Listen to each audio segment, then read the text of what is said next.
नमस्ते, मैं अलका ठाकुर हूँ और आप सभी का अलका मेडिकल क्लासेस में स्वागत है। आज हम बात करने वाले हैं चाय के बारे में। अब बहुत सारे बच्चे ये सोच रहे होंगे कि चाय के बारे में आखिर बातें क्या होती है।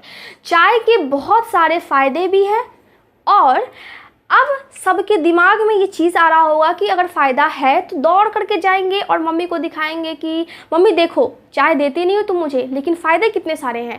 लेकिन आज के लेक्चर में हम डिस्कस करेंगे चाय के फ़ायदे के भी बारे में और साथ में इसके नुकसान के बारे में भी। तो नुकसान वाला पार्ट नहीं दिखाना है, उसको छुपा लेना है अगर आपको चाय पीनी हो तब।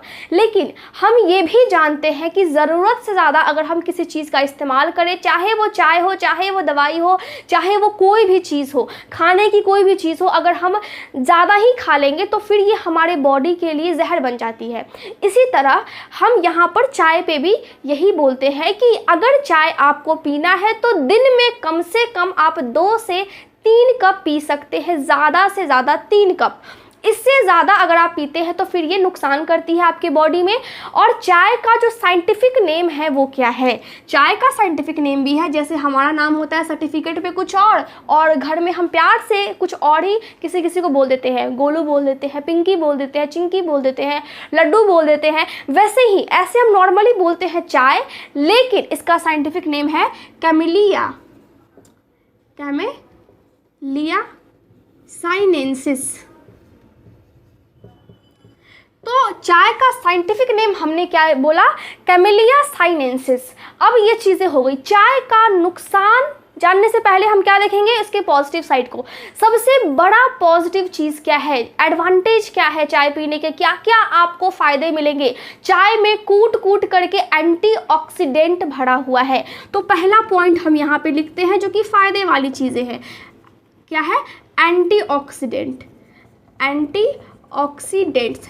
अब दिमाग में ये आ रहा होगा कि हम टीवी में सुनते हैं, जब ग्रीन टी का ऐड चलता है तो हम ये सुनते हैं कि इसमें भरपूर मात्रा में एंटीऑक्सीडेंट है जो आपकी चेहरे की झुर्रियों से आपको बचाता है, साथ ही आपको यंग दिखाता है और आपके बॉडी के अंदर विषैले पदार्थ को ख़त्म करता है। लेकिन आखिर एंटीऑक्सीडेंट्स क्या होती है? मतलब ये है कि बॉडी में जो भी चीज़ें होती है, जो भी कोशिका है, वो कोशिका जब खराब हो रही होती है तो कोशिका को जवान रखना, कोशिका को खराब होने से बचाना, और अगर कोशिका खराब हो गई हो तो उसको जल्दी से ठीक होने में मदद करना, ये सब का काम किसका होता है? एंटीऑक्सीडेंट का। और चाय में 2 प्रकार के एंटीऑक्सीडेंट पाए जाते हैं।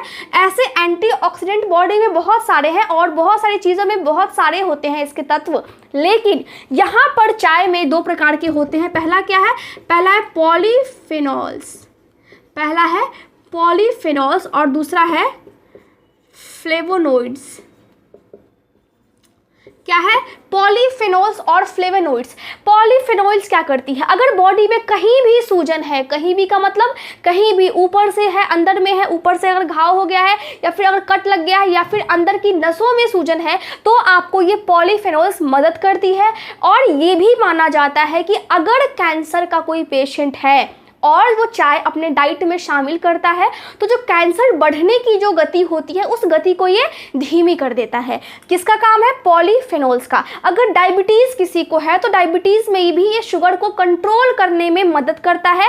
कैसे करता है? हमारे पास होती है पैनक्रिया जो कि बहुत छोटी सी होती है। कैसी होती है? बहुत छोटी सी होती है। और इस तरह अगर हम बात करें, पेट होता है और यहाँ पर लीवर होता है, पेट के नीचे होती है एकदम छोटी सी पत्ती जैसी होती है।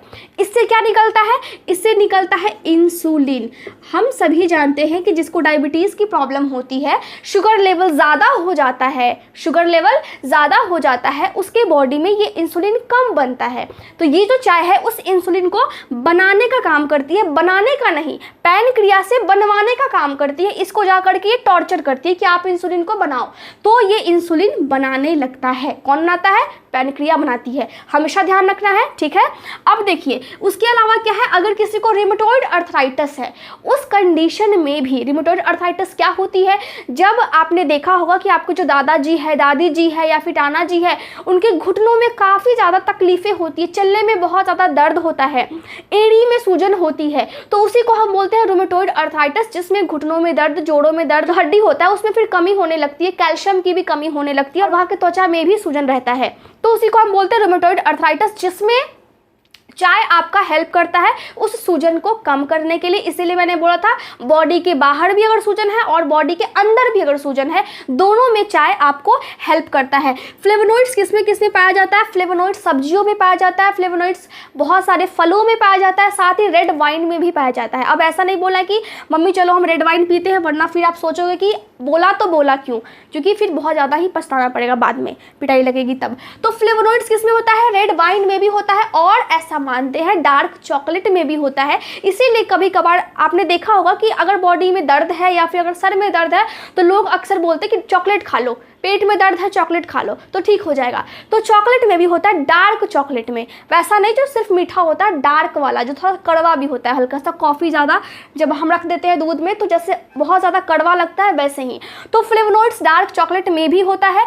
तो इसकी वजह से क्या होती है? इसकी वजह से बॉडी में आपके सर में दर्द जो होगा वो ठीक होगा।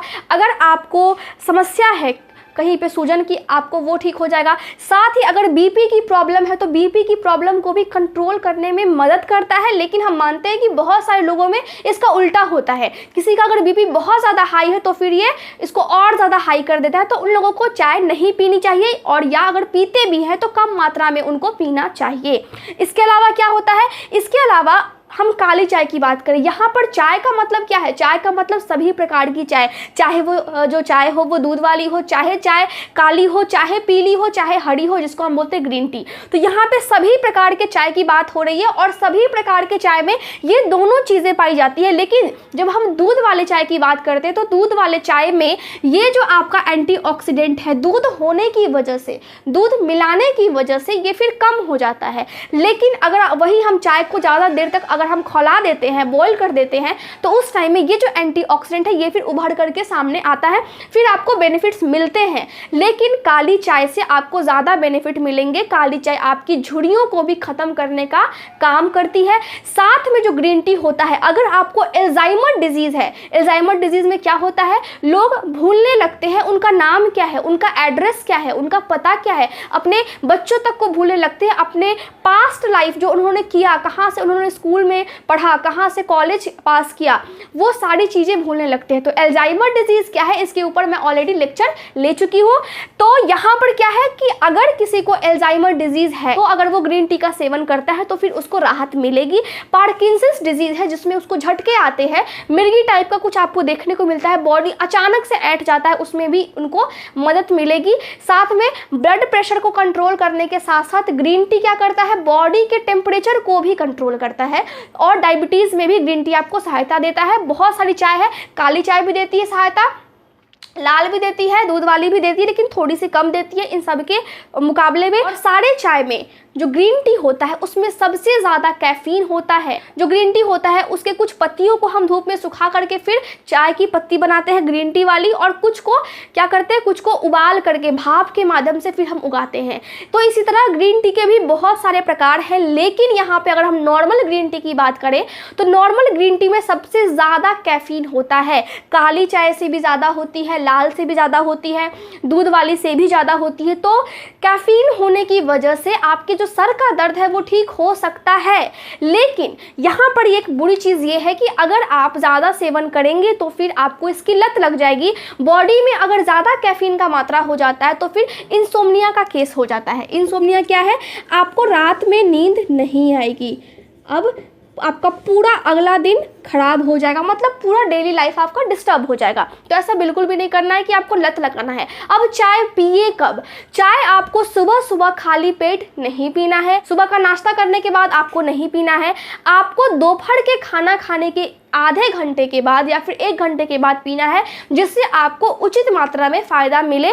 और एक दिन में आप सिर्फ 2 से 3 कप ही चाय पिए, उससे ज़्यादा अगर आप पीते हैं तो आपको इसकी लत है, और लत होने की वजह से आपको सर में दर्द होगा। साथ ही आपको ऐसा महसूस होगा कि अगर आपने चाय पिया और फिर कुछ टाइम हो गया है और आपने चाय नहीं पिया है तो आपको बहुत ज़्यादा वीकनेस फील होगा, थकावट महसूस होगा। ऐसा सबके साथ होता है।